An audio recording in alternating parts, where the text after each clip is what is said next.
We felt scattered. I thought, why do we have two different financial advisors?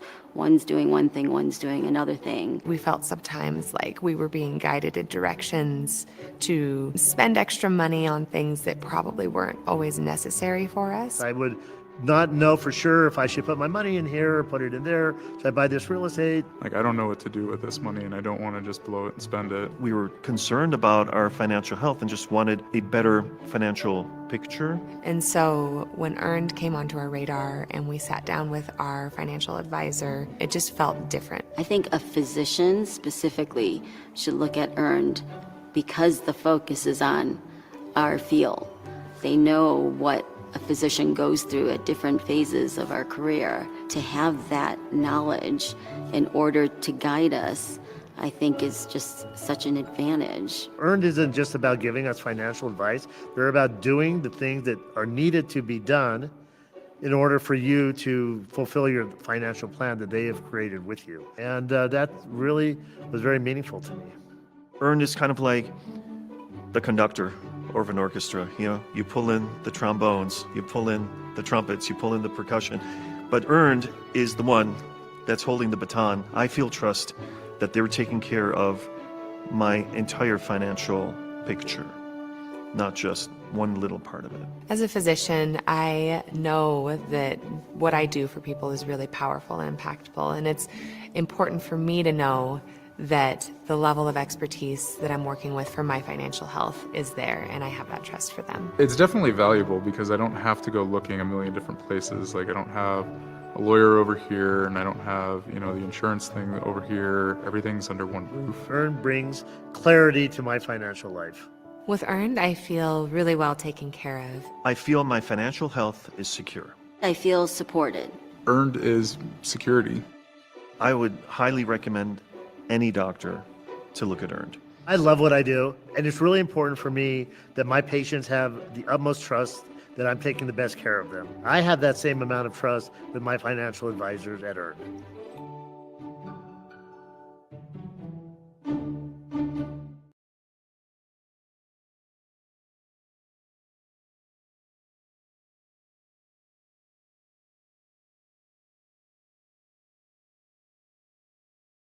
Hello, everyone, and welcome to Build Wealth Like You Mean It, after-tax alpha in a lower return market. I'm Amber Eckerfield, Marketing Manager here at Earn for Education and Experiences, and I'll be your moderator for today. So whether it's your first webinar with us or you've been with us for a while, we are so happy you're here. Earned is a longtime partner of Physician on Fire and the first fully comprehensive tax wealth firm built specifically for doctors, their families, and their practices. We bring tax planning, investing, retirement strategy, practice level advice, and fully integrated insurance and legal coordination, all under one roof. We are one team that sees your entire financial picture, so every piece together works instead of pulling in different directions. Before we get started, a few housekeeping notes. The chat icon is on your far right at the bottom. Say hello, ask for tech help. We are happy that you are here. Use that questions icon also on the bottom of your screen to insert any questions that you want our panel to answer at the end with a Q&A. Thank you so much for giving us so many questions at the very beginning of registration. We really curated this presentation in this panel to really reflect all the answers that you are seeking. And of course, we have our apps and the More Access button, and that links to all of our handouts and links so you can connect with our team as well as look into our after-tax alpha. So a quick overview of our agenda. We're going to do our mid-year outlook. We're going to go over some after-tax alpha, which just launched yesterday, and then we're going to hit all of your questions in our panel. We are excited to have Jorge, Bill, and Myhanh on with us today. As many of you know, Dr. Jorge Sanchez leads the Physician on Fire community and has been a long trusted voice for physicians pursuing independence and long-term clarity. And we're lucky to have two founding members of Earned on the webinar today. Bill Martin serves as Chief Wealth Officer and founder of the Earned Institute. A nationally recognized expert on wealth management and after-tax wealth creation for doctors, Bill is an accomplished author and speaker. He brings more than 30 years of experience helping build wealth management strategies at the intersection of investing, tax planning, insurance, retirement, and practice ownership. Alongside him today on the panel is Myhanh Hoskin. She's the managing director and senior wealth advisor at EARNS, and she brings another 30 years of experience building wealth for clients, developing financial plans tuned to each client's specific goals and the 7 key building blocks of wealth. Myhanh has a deep understanding of the unique financial challenges and opportunities doctors face, and we are super thrilled that both of you are here today to join us for this session. Jorge, say hello and really kick us off today. Hey everyone, happy to be here. Welcome everyone. Before we get into this market update, just one question. Like many of you trained for a decade up to get as much income as you could. And the question is, how much are you really actually keeping? You know, when you could look at 2 doctors who have the exact funds, earn the exact same return, and they walk away with very different amounts once the IRS is done. And what separates them is a lot of strategies. This is what today is built about. It's not chasing a hotter return, but keeping more of the one that you already earned. And we're going to walk through tax mitigation strategies, which is a big deal for us. And these are especially designed for our type of income that our physicians make. And also, it's correlated with where the market is at the midpoint of the year. Remember, we're halfway through the year. So what we want is for you to be proactive and not reactive. So thank you very much for everyone being here. Awesome. Thank you so much, Jorge. And Bill is here to kick it off with our market outlook as well as after tax alpha. Yeah, thanks, Amber. Thanks, Jorge. It's a pleasure to be with the audience today. Wanted to kick it off by taking a look mid-year through 2026. And the headline here is U.S. economy keeps beating expectations. So you think of the backdrop that we're faced with right now. We're in the middle of an extended or prolonged war in the Middle East with Iran. We've had persistently high to moderately high inflation. And that would traditionally translate to maybe missing expectations. But in fact, the opposite has been the case. We're seeing the U.S. economy power through this and continue to move in a direction that suggests a full, robust, healthy economy. So let's take a quick look at the stock market. And what I wanted to do was to deconstruct the different industries that make up the S&P 500. So there's been a lot of headlines around technology and it really driving the market forward. But there's more to the story. And that's what I wanted this slide to unpack. So you could see the second highest sector has been information technology. Earnings growth as of the end of Q2 2026, year over year, has been over 60%, a very, very strong number, powered by things like the AI revolution. What you may not have known is essentially double that, has been energy growth. The energy sector has nearly doubled in year-over-year earnings, powered by a lot of the backdrop that I talked about. The economy is in the midst of currently. Things like materials has been a very strong sector. But right in the middle this yellow highlighted bar is the representative of the earnings growth year over year as at the end of the second quarter 2026 for the S&P 500, 23%. Now, it's a very, very solid number. So as you think about strong stock market returns, the S&P 500 year to date has been up over 10%. International has had a strong return as well, about 9%. Emerging markets, 23%. So a really strong backdrop of risk assets, or said a different way, the equity markets. So this 23% year over year earnings growth number, what that represents also is the 7th consecutive quarter of year over year growth. Again, consistent with the prior slide that we saw, economy is strong, And the market, at least from an earnings perspective, a key driver of growth of the market overall, continues to march and advance forward with a lot of strength. Putting this in a historical context, since 1990, the S&P 500 year-over-year earnings growth, earnings per share, has been roughly 6 to 13% is the normal range. So we're clearly outside of that. And we've since seen, like I've said, 7 consecutive quarters of this year-over-year growth. What stands out to me also on this slide is if you look on the far right-hand industry that's represented, healthcare. I thought it would be quite relevant for the audience today. And why are we seeing, of all the strength in the economy, the healthcare industry, at least from an earnings perspective, has been somewhat challenged, or there's been some headwinds? Well, a couple of things come to mind. I was preparing for this. I wanted to just share and see if any of this kind of resonates with the audience here. But a couple of things would have contributed to this year-over-year negative earnings growth. One, for example, is just what I would say ongoing reimbursement challenges with rising labor costs. Kind of a bad combination there between the two, especially if you're trying to see earnings grow on a year-over-year basis. Increase in the number of uninsured individuals receiving healthcare, and an unfavorable, what I'd say, payee mix following some of the ACA exchange components that have been part of this backdrop.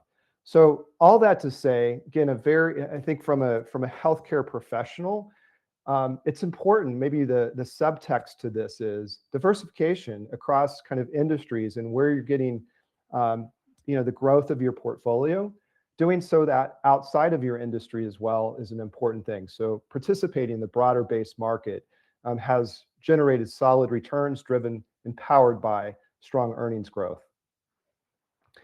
I wanted also mid-year take a look at what's happened with interest rates and where is the Fed at right now. So Fed chairman pointed just a couple months ago, Kevin Warsh, where is he sitting at as he represents interest rate policy? And you may recall there's this dual mandate the Fed is trying to balance. They want to keep inflation under control.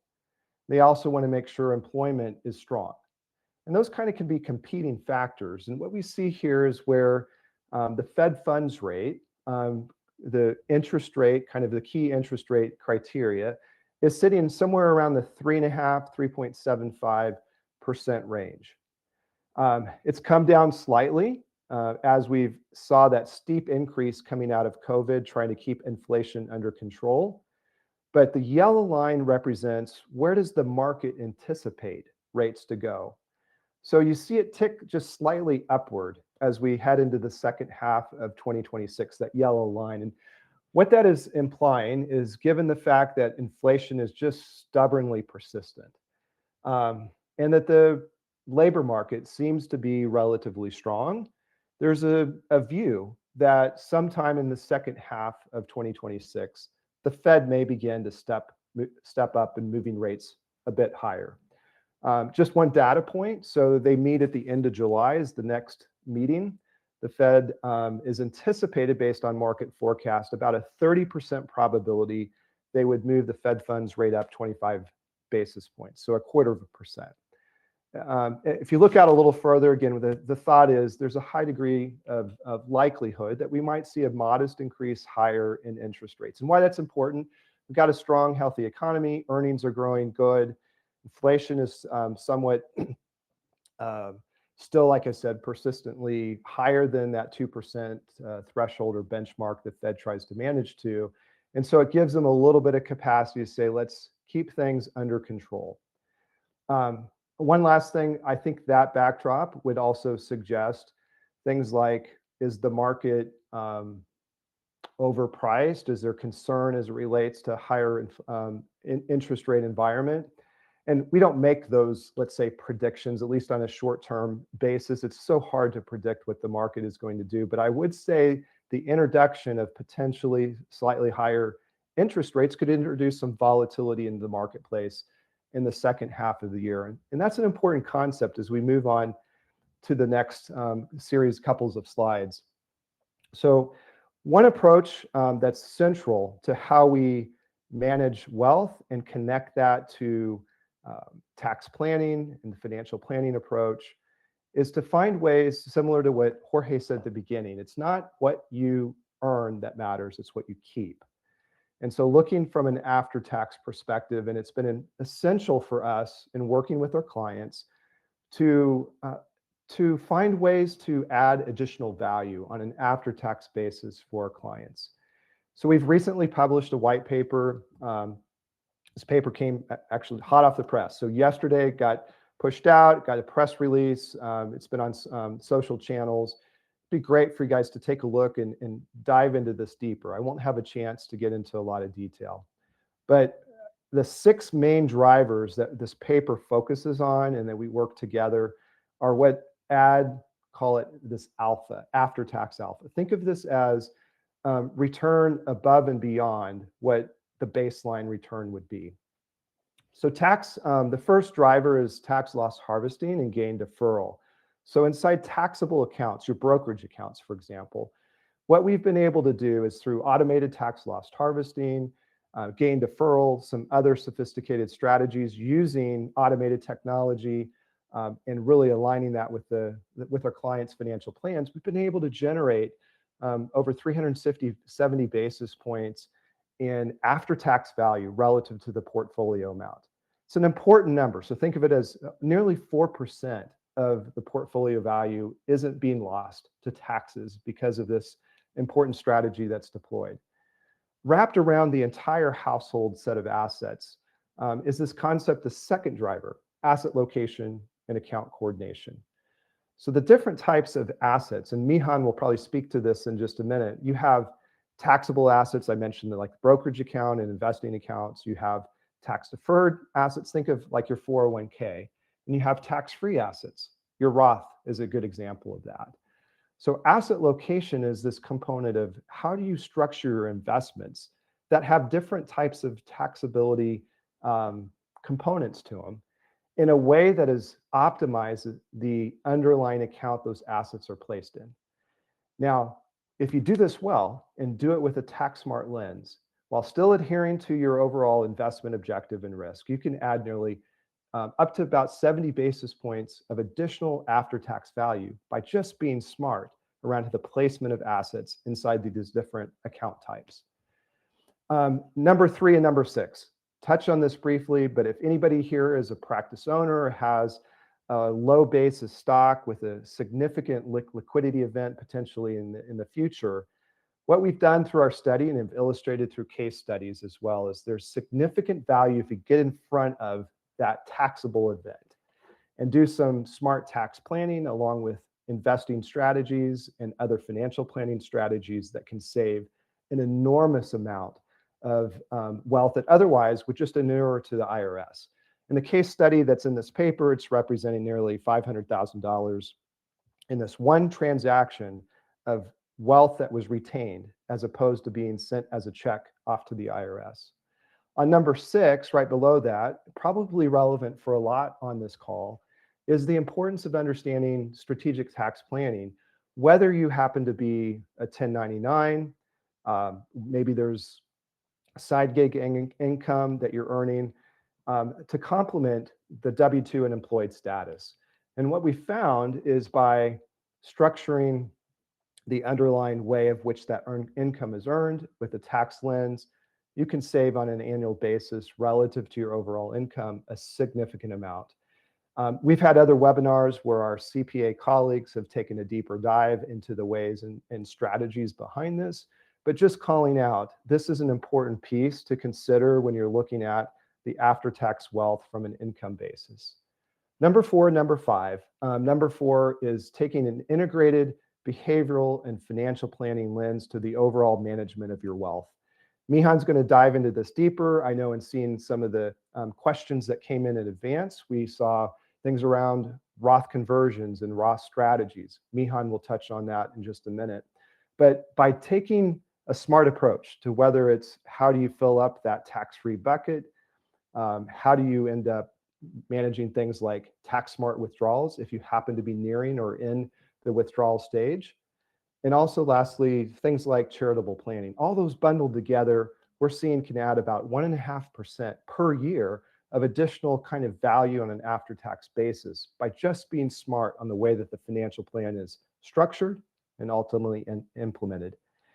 And the last one I'll hit is this number 5. You throw all these together, and don't think of them as like this waterfall where they just stack on top of each other. It's dependent upon how your wealth is allocated across these different account types. If you happen to be a practice owner, W-2 or 1099 from your income perspective.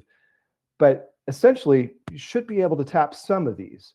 And what that means is there's more dollars left on an annual basis to compound over long term.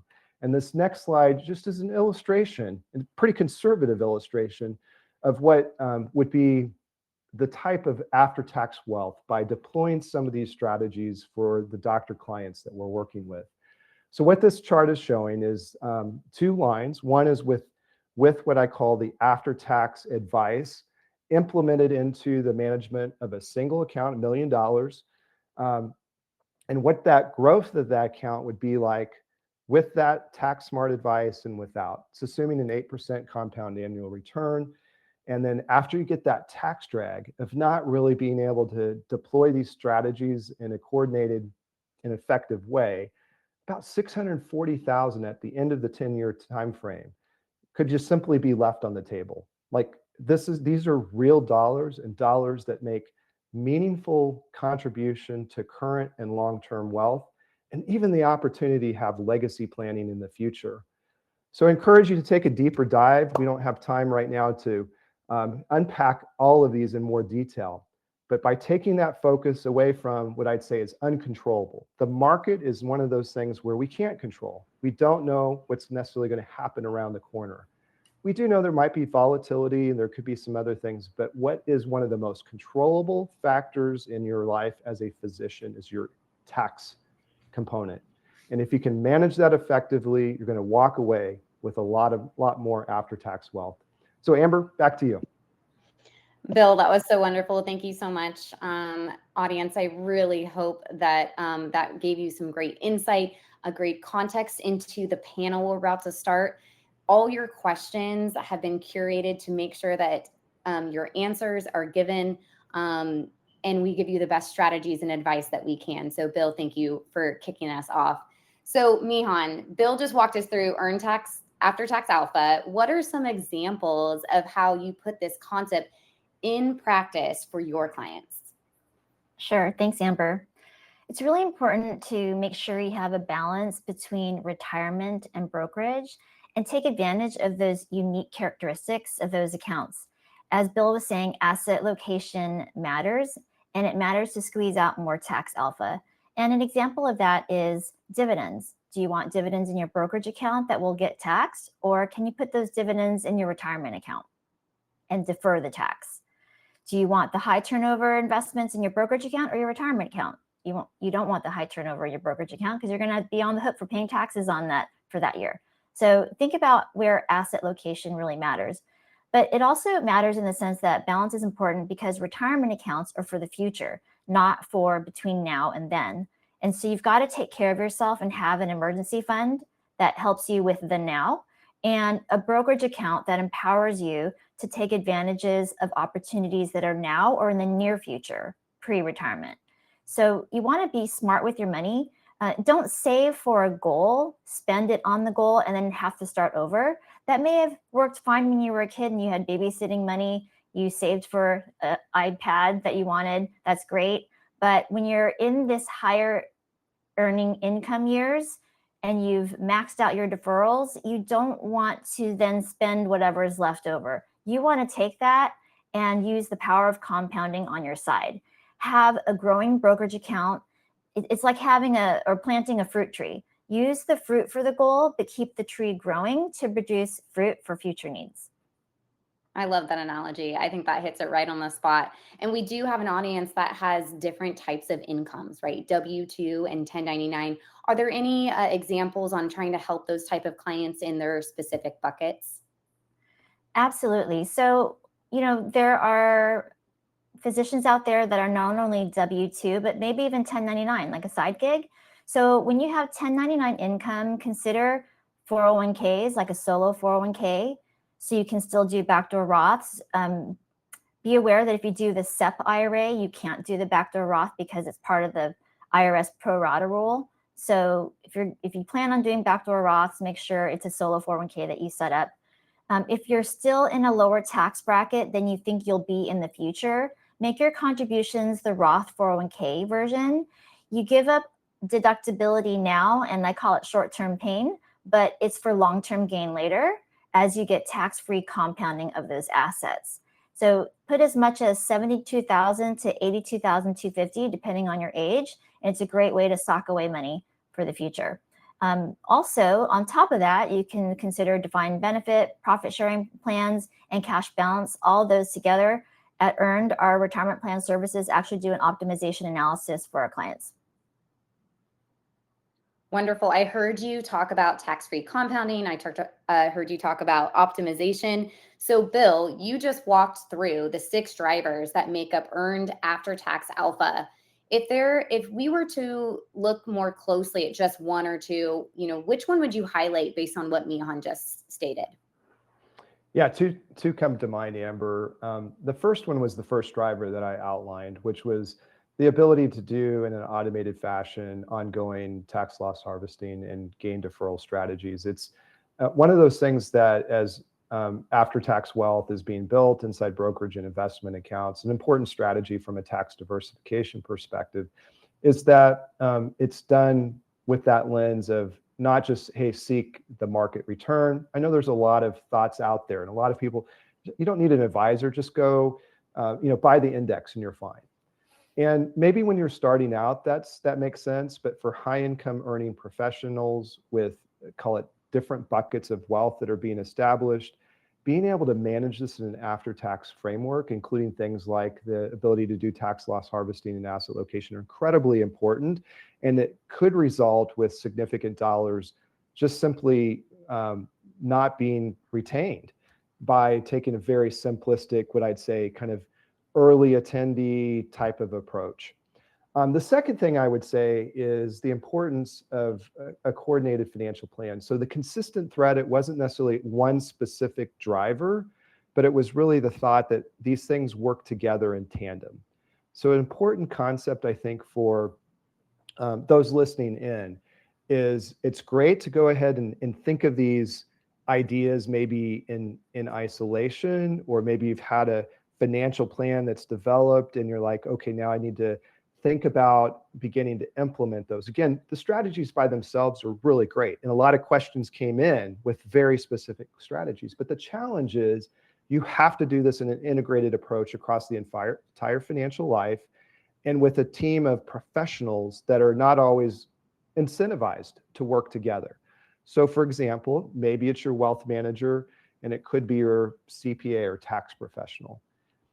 One of the benefits, and it was very intentional for Earned, is for us to have that all under one roof. In-house experts that are designed and coordinated to work together.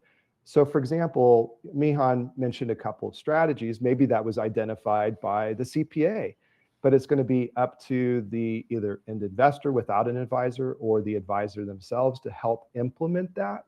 And if you have great ideas, but it never comes and manifests because that lack of coordination, that's where we're seeing a lot of wealth just simply being left on the table. Absolutely. And you mentioned a coordinated plan over and over again. And that is really have been, our partnership with POF over the years. So, we know this audience is sophisticated. A lot of you already have custom index. You're maxing your retirement. You're doing those backdoor Roths. But Myhanh, what's left after someone has done the standard checklist? Is there anything we can add? Well, you want to be proactive, not reactive. Wayne Gretzky said, great hockey players skate to where the puck is going. And today's equivalent might be Lionel Messi, right? Watch him for 90 minutes and you'll notice something remarkable. He isn't chasing the ball. He's constantly moving into the space where the ball is going to arrive next. So investing works very much the same way. If you're buying what everyone is talking about today, you're often arriving at the opportunity and that already has been recognized. So successful investing is about disciplined positioning, diversification, and preparing for the future rather than reacting to the past. Agreed. And I think that we've hit that constant theme over and over again. And I'd really love to hear from Jorge as the physician perspective. You know, Jorge, what is one thing that you most often see people in the POF community do that makes their strategies fall short or maybe not come to their full potential? Yeah, at TOF, we see a lot of commentary on the Facebook group, the big group of physicians, and there's a lot of mistakes right now. Again, it's biased because people are asking questions because they're stressed out. So we're not really seeing what the community does as a whole that's correct. I do see a lot of last minute, November, December, we see a lot of moves, everybody asking questions about what they should do at the last minute. And a lot of it, it's just, it's water under the bridge. There's not much they can do. So I think the big one is stay proactive, put stuff on your schedule. Like what I do is I go on my schedule and I schedule questions to myself. It's not meetings. I just put questions like, make sure you meet with your tax account. I just tax it in, I put it in there. One of the things I do make sure is that if I'm a 1099, I make sure that a lot of the physicians do not save tax. They don't save anything for that. Remember that when you're 1099, you have to mitigate your tax risk because you are making big chunks of money. And if you don't have a tax strategy to protect that, you're going to end up giving a lot away. But and if you end up asking these questions in December, it's too late. So I think the big one is we do tend to do stuff at last minute. Number two is the W-2 1099 mix. There's a lot of, because we're so busy, a lot of us forget. Like I know docs who have 6 side gigs, different side gigs. They do medical legal, they do telehealth, they do hospitalists, and they do sniff work. They work in skilled nursing facilities, and they lose track of the income, and they forget a 1099. They don't put in the taxes, and they just forget about it. And then what happens? The IRS comes in, swoops in, and gets you, and then you get a penalty. So that's 2. And 3 is we tend to get the advice of other physicians, and in many cases, the blind leading the blind. And I just see that over and over again. And it's just, tax law is so complicated. It's different on your situation. Even in the state, like I moved from Arizona to Florida, all my tax situation is totally different just by changing my zip code. So they're just so complex that the mistake is that we try to DIY ourselves. And unless you just have one practice, one job, a simple, uncomplicated life, I would do it. But I keep seeing mistakes over and over on that end. Yeah, Jorge, I think you hit it right. It's not just the tax that changes, but it's also the investing. And you are out of time. You want to focus on what you do best as being a physician. And so we assume that a lot of you already have, the investing side handled with automated, low cost index funds and maybe some high savings rates. But Myhanh, are there some other opportunities for these folks that they could focus on the investing side as well?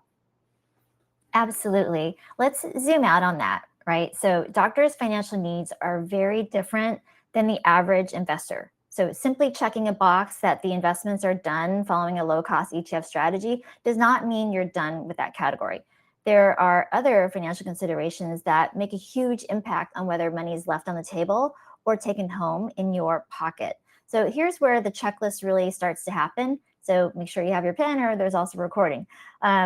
So disability insurance, you've heard this before, but it's important enough to bring it up again, that it protects one of your greatest assets early in your career. If you think about it, you put a lot of time and a lot of money into your career. So early on in practicing, you really need to make sure you protect that in case of something happening, right? So make sure you optimize that annually and look at your fine print, look at the rider, because there is probably a rider in there that says you can increase it an extra 5,000, 10,000, whatever that number is, without evidence of insurability. So basically no extra medical exam. So make sure you understand what that is and make sure that you're covered to the extent that you should be in your disability. The next thing is your marginal tax bracket. So really think about, where are you? We're halfway through the year. Are you on track? What is your marginal tax bracket going to look like? And can you get ahead of the deductibility and phase outs? Where do you land there and what can you take advantage of? The next item is PSLF.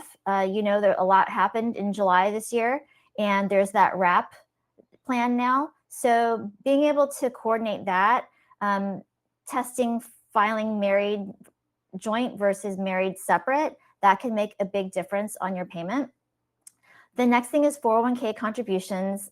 I'm sure you all are taking advantage of that because a lot of times you get a match and you might as well get that free money. But also think about the turning points for whether you do Roth 401k versus traditional 401k, right? Think about how you can really squeeze out more, efficiency that way. Career moves, employer benefits can skew what makes one job look better at the surface and not actually be the best choice. So really take a look at the career benefits or employer benefits and not just the salary. We've talked about Roth conversion already as well. Make sure you do that in the sweet spot. But I think one common interesting thing is that most people think, oh, if I'm in a high tax bracket, I shouldn't even consider Roth conversion. And that's not as necessarily true, right? Let's go back to the dot-com era. Look at Amazon. You know Amazon is this wonderful company now, but in the dot-com bubble, it went down 95%, like a lot. So imagine 100,000 turning into 5,000. So if someone converted that Amazon in their IRA that was worth now 5,000 instead of 100,000, pay the tax on that, that same amount would be $200,000 today and it'd be tax-free. So that's the power of Roth conversions. And if you have kids, 529 ownership makes a difference in your planning and taking advantage of the Secure Act 2.0. In that, they put in that you can do a 35,000 Roth rollover, which will give your kids a huge head start. Let's say they're 25 years old. They've got a $35,000 Roth now from that, growing at 8%. By the time they're 65, that could be $760,000 tax-free. I don't know how we're doing on time, but I'll just state this really quickly. Powers of attorney, if you're single and have divorced parents who don't get along, make sure that you have powers of attorney set up with the parent that you want to make those types of decisions. And lastly, in the state that you die matters. Some states impose estate tax on as little as 1 million, like in Oregon, or 2 million in Massachusetts. That could make your hard-earned money evaporate with taxes. So things to consider. All wonderful things to consider, Myhanh. I think you hit a lot of key insights that people are really taking in. They're asking for the replay because it's a lot, right? It's a lot of on their checklist, a lot to think about during the year, and you're giving them some great insight. So we appreciate that. You know, so speaking of half the year is over, right? Given your outlook, Bill, for the back half of 2026, is this an environment where after tax strategy matters more or less than previous years? Because Myhanh did just talk about all those strategies that we need to be using and why now, basically. Well, Amber, a question like that is always interesting because there's a bit of like forecasting and timing. But what's powerful about after-tax management or thinking of tax smart investing and related tax smart financial planning strategies is that it's agnostic of what happens. Like it's important every single year, back half, front half, because it's that way that you can control your wealth. And so I would just say, yes, we have an outlook and it's important to kind of know what's going on in the economy and the markets and where that's heading. But by taking that after tax kind of view, it doesn't necessarily matter where that's the case. I think that can be used to your advantage. I would say I hinted toward there could be the possibility of more volatility. What's interesting about that is as there's volatility, Myhan's example kind of talked about this. Individual stocks might rise and fall, and if they're falling, it could be a really opportune time to take advantage of some of these tax smart strategies that we outlined in this call, and in some ways kind of turning ominous market volatility into a silver lining. So it's something that I would just encourage, just because, the market, if you encounter a drawdown or something, I actually see that as a great opportunity where many investors are running the door. It's a great opportunity to take advantage of some of these strategies that we've talked about. One other thing, I know it wasn't the question that was asked, but it came to mind as I was listening in and hearing, and Jorge even mentioned this thing of, it's easy for others to follow other people. Maybe not professionals in this space, but it's trusted peers. And that happens across industries. So it's not unique necessarily to physicians. I see this in a lot of different spaces as well, where you might have a friend that makes a recommendation. And then you amplify that, let's say on social media, and the next thing you have is a craze. I think the thing that came to mind this year was SpaceX. So I wanted to hit this because this is a really important one. I had like an inordinate amount of extra kind of inquiries around, what's the view on SpaceX? Can you get this for me? I know they're going to go IPO. And it just seemed like that was the go-to investment strategy that everybody had to have access to. Let me fast forward. And before I did that, we published an internal piece to help equip the advisors with some of these talking points around what should we do in this consideration. It was typically, there's maybe an initial pop upwards, but what happens, some of the largest IPOs like SpaceX tend to kind of fall back into the earthly orbit, so to speak. And so it's, yes, there's a lot of excitement. I don't even really see this as a sound investment strategy. So let me tell you the rest of the story, at least the story this year. So IPO SpaceX was at 135, and it did. It rocketed up to over 225 shortly after the IPO. Wow, like this is an amazing investment. So there was a lot of like excitement for those that were able to get in, and for those that didn't, a lot of regret. Fast forward to today, so not that much further, like a couple months down the road, it's trading at 116, $20 below its initial public offering price. Now, maybe it's an opportunity to do some tax loss harvesting, but that was probably not the intent that people thought when they saw, hey, this is a great investment strategy. Everybody's talking about it. We've got to get in. I would encourage things that we can control, going back to the kind of question, regardless if it's the next kind of hottest crazed IPO or investment fad, it truly is these things that Myhanh was outlining in more detail, that where wealth is both preserved, it's grown, and it's there for, call it the legacy. Where we've seen wealth destroyed is chasing these trends, taking a blind eye to things like taxes, and the next thing you know, what you thought you had is far less than the potential you could have as doctors. So again, it's just an interesting story, I thought, that would maybe resonate with this audience, a lot of buzz around that, but stepping back and thinking it's the things we talked about on this call is the advice that you should be listening to. Right. And, you mentioned over and over again, timing and what is relevant then might not be relevant later or even right now. So Myhanh, it's late July. What actions are you taking right now for your clients? So what we're doing now is what we're doing all year long. The custom index or accelerated tax loss harvesting, it's on autopilot following those parameters that we put in place. And so it's not about what we're doing now necessarily, but it's all throughout the year. But I do love this group because you're curious and you're taking action to empower yourself. The clients who get the most out of financial planning are the ones who stay engaged and keep asking questions. So every conversation uncovers another opportunity. And as Albert Einstein said, as our circle of knowledge expands, so does the circumference of the darkness surrounding it. But our role at Earned is simply to help shine a light on the opportunities and risks you may not see, so you can make confident, informed decisions. So assuming you don't have an advisor, right? You're following, you'll have to fall on yourself to squeeze out some tax efficiency for the rest of the year. Check on your marginal tax bracket, like I said, right? And check to make sure if you have 1099 income, are you putting that money aside to pay your taxes? And are you marking those expenses that you can deduct, right, to lower your taxes? And remember to look at your asset location and remember to max out your HSA and make sure it's fully invested. And don't use it if you have other money to use, because that's a triple tax benefit account. That's like, the most amazing account out there. So take advantage of it. And your FSAs are use it or lose it. So make sure if you have put aside money in those, like, you got your healthcare FSA, get your contacts and, glasses ordered, right, before you lose that money. Oh, and if you make less than 500,000 and you haven't bought a home yet, you might benefit from some greater deductions due to the OBBB, right, the one big beautiful bill, and the state and local tax deduction.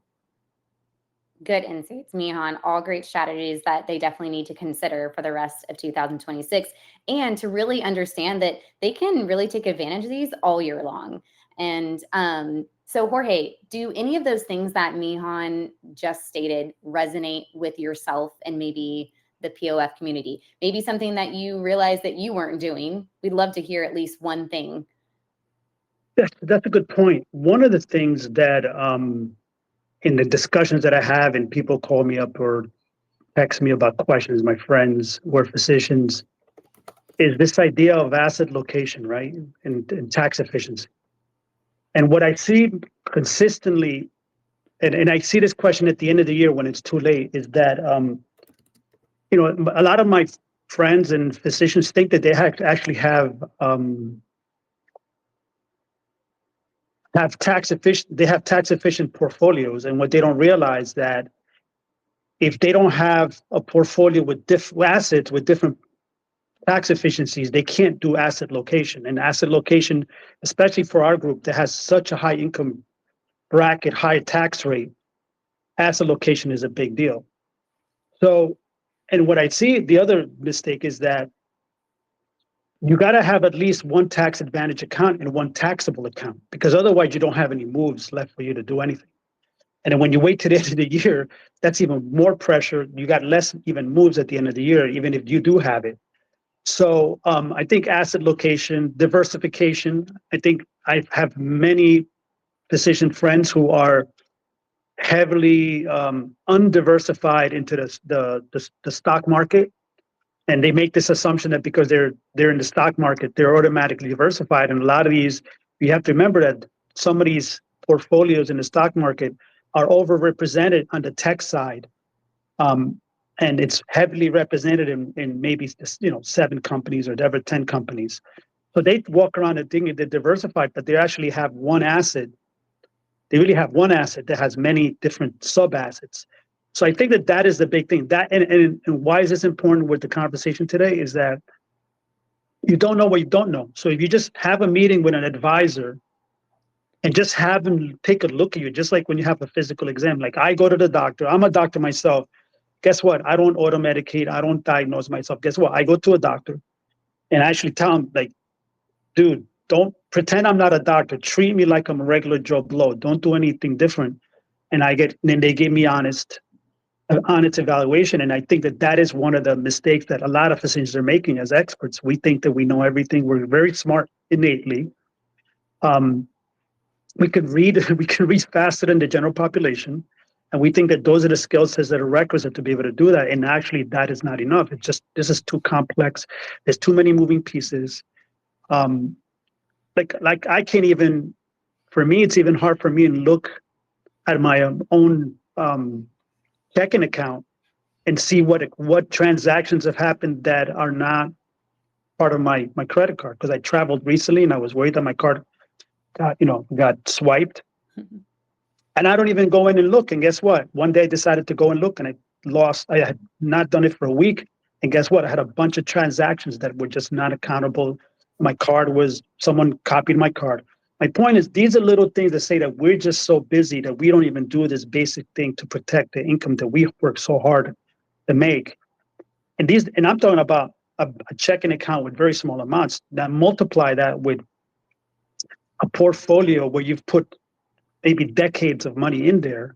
Just have someone take a look at it and give you an opinion and tell you at least which way you're going. And that's the key thing I think the key takeaway from today's discussion. Yeah, Jorge, I think you hit it too. And you've always said that for this specific group, it's taxes, right? It comes down to saving as much money as they can, protecting that income. And so, Myhanh, we're kind of getting down to our time here. We have about 10 minutes left. And, Jorge was saying it's complicated, right? So is it really that complicated? So when a client comes to you and says, I just want to save more on taxes, how do you approach that? And is it really as simple as that sounds? Right. I'll approach that with an analogy. I'm sure many of you have had a patient come in with a symptom hoping for a simple prescription. And sometimes that's exactly what they need. But when the symptoms are more complex, the right answer is not a quick fix. It requires a thoughtful diagnosis and maybe a comprehensive treatment plan. So financial decisions are very similar. If someone asks, how much can I give one person without triggering a gift tax? The answer is straightforward. It's $19,000 in 2026. That was easy. But if the question is, how can I save more on taxes? The answer depends on the full picture. You've got, just like how you need labs, right? In this answer, you need tax returns, pay stubs, inventory of assets and liabilities, income sources. There's a lot going on with this analysis. And so as we've discussed today, there are many strategies, and the real value often comes from combining them in a way that reinforces one another. And that's the power of financial planning. Speaking of a financial plan, there's a lot of people on here that really want to know, what do I do going towards retirement? And Bill and Myhanh, you can both kind of take on this question, but what do you recommend 5 years before retirement? That was a question that was asked by the audience. And I feel like we kind of have a 5-year out checklist that we've done here at Earned. And I know, one of that is going against a bad market. So I'd really like to kind of tackle that question for them to kind of wrap up our session. I guess I'll answer that. I think Bill might have some bandwidth issues. It's never too late to do financial planning. I do recall we had a plan that we did for a client who, at his current trajectory, might have run out of money in his 70s, but we had enough time to rearrange his planning and savings and investing so that the trajectory actually had him leaving about $2 million left to his family at the end. So a pretty big difference from running out at 77 to having an excess for family. That's the power of planning. And so there is time, because when you think about how long someone spends in retirement, from 65 on to their 90s, that's a long time, right? Without earning an income. And so you have to have your money making your money for you and subsidize the other sources of income you have, either from Social Security or annuities. Absolutely. Thank you so much for taking that on. Again, we are getting down to the wire here, and I really want to make sure that all of our questions, even live questions, were answered. Bill, was there anything you wanted to add to that before we add in a few more questions? Yeah, one of the things that came to mind, I even think of this FIRE audience. Physicians have spent so much time training. There's a high degree of burnout, and it does feel at times like you have this golden set of handcuffs, high income earning potential, but hard to find a way to transition to, let's say, what's next, including retiring maybe early or having that financial independence that's so important, I think, to this group. And what I've seen is at times, maybe not that dissimilar to what I was saying with SpaceX, but kind of applied a bit differently, is like real estate is your path to get financial independence. And so it's kind of like, put all the chips in there and let's go find a way to do it. Actually, I'm a strong proponent of real estate in the broader context of a financial plan. We saw REITs that were up 14%. But one of the things is, I can get this, a lot of tax deductibility from this. And one of the challenges is the way in which that's structured. It has to be an active investment as opposed to passive. And what does that mean? You actually have to start doing work related to the management of or care of those properties, whereas a busy physician, can you actually take that on? And then you run into diversification risk if it's in a single property or two. So again, I'm not against real estate as an option or real estate as an option to consider toward retirement, but I think it's an easy target for physicians to kind of get, I'm hearing this great way. It's this path to financial independence. And I would step back and just say there's the things that we've talked about on this call would be where I'd start first. And then if there's maybe extra margin or other things, then that's where we look at strategies like real estate and otherwise to kind of complement the broader plan. One thing that we've said several times on this call, but again, thinking about the importance of leading to retirement, is to fill up these different buckets of wealth. We often see either all the wealth sitting inside like a retirement account, a 401k, and doctors that just limit those options when you get ready to retire. So whether it's 5 years out or even much sooner, I would look at a strategy to how do I diversify across kind of taxability of my different wealth and asset buckets that give me a lot more flexibility on the back end when I'm able to retire. So those are just a few, I think, pointers or comments that I would want to leave the audience with. But it's been a great conversation, and I know only a couple more minutes. So Amber, I'll turn it back to you and see if there's time for a question or two. If not, we have a lot of follow-up material we can send to the audience. Absolutely. And, I definitely want to make sure that everyone gets a visual on how to connect with you and Myhanh, and connect with our EARN team. So I'm going to do this now as kind of Myhanh gives us some other key takeaways that we can really use today. Thanks, Amber. Everything we've discussed only scratches the surface. Investment management is important, but for someone with strong financial habits and a disciplined, diversified portfolio, it's often the planning decisions around those investments that have the greatest impact over time. I co-founded EARN because I believe financial advice should be about more than managing portfolios, especially for physicians and families with increasingly complex financial lives. Our role is to help clients make thoughtful, tax-smart decisions across all areas of their financial lives, so they keep more of what they've earned and make informed decisions with confidence. Myhanh, you hit it. Earned is about helping them earn it, keep it, and really kind of package it. And we want to help you as much as possible. It's about a coordinated partnership between us. If you'd like to talk to our team, book your free consult with that link below. You'll be paired up with an awesome advisor to really help you build the life that you want to build. But don't forget, we have something special for you today. We actually just launched After Tax Alpha, and I'm going to promote it here as another link on this stage. So if you'd love to take a look at our website, download that white paper. Bill Martin and our director of marketing, Shay Wadsworth, worked really hard to make sure that all of this was available to you for you to utilize, really take in. And again, we want you to come back to this webinar. So the replay link will be that same link that you came in to this current webinar. You'll also get an email with all the things that we saw today, such as our slide deck, and any questions that were not answered. Our EARN team members are going to reach out to you and make sure that you have the knowledge that you need to be successful. So without further ado, I'm going to pass it back over to Jorge, do some key takeaways, and then we will finish it up for today. Great, thanks, Bill, and thanks, Myhanh. We love working with EARN. I mean, we've been working with you guys for over 2 years. We did a lot of due diligence to talk when we met with you guys, and I think I believe in one-stop shopping. And what I like about EARN is exactly that. We just have such complicated finances decisions that with EARN, they have the financial advisor, the accountant, the legal, estate planning, which is a big deal that can really muck up a physician's life if you don't do it.